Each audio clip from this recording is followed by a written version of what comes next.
Hello everyone, welcome back to my channel. তো আশা করি আপনারা ভালো আছেন। আমরা আলহামদুলিল্লাহ ভালো আছি। কার্যকরী কিছু ঘরোয়া টিপস নিয়ে হাজির হয়েছে আপনাদের সামনে। হলুদের গুঁড়া। হলুদ আমাদের রান্নাঘরের এক অনন্য উপাদান, যা শুধু স্বাদ বাড়ায় না, বরং প্রাচীনকাল থেকেই চিকিৎসায় ব্যবহৃত হয়ে আসছে।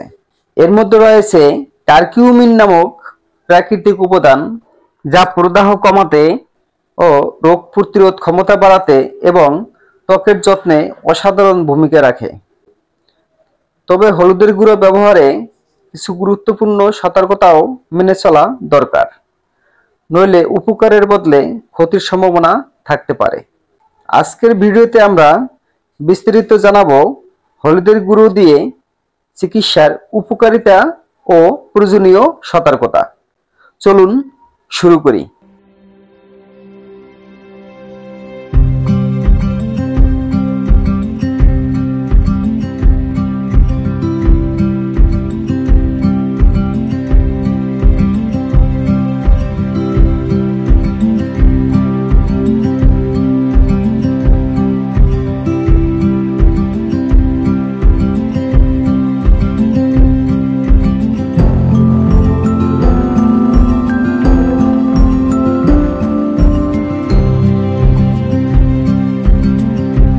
এই ছিল বন্ধুরা হলুদের 7টি গুরুত্বপূর্ণ উপকারিতা সম্বন্ধে।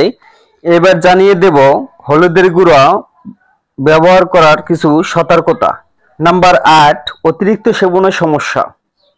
অতিরিক্ত হলুদ খেলে পাকস্থলীতে অস্বস্তি, গ্যাস বা অ্যাসিডিটি হতে পারে। নাম্বার 9, গর্ভাবস্থায় সাবধানতা। গর্ভবতী নারীরা ডাক্তারের পরামর্শ ছাড়া অতিরিক্ত হলুদ গ্রহণ করবেন না।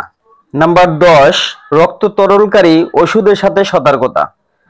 হলুদ রক্ত পাতলা করতে পারে, তাই এ ধরনের ঔষধ খাওয়ার সময় ডক্টরের পরামর্শ নিন।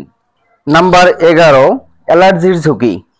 কিছু মানুষের ত্বকে হলুদে অ্যালার্জি হতে পারে, তাই ব্যবহারের আগে পরীক্ষা করুন।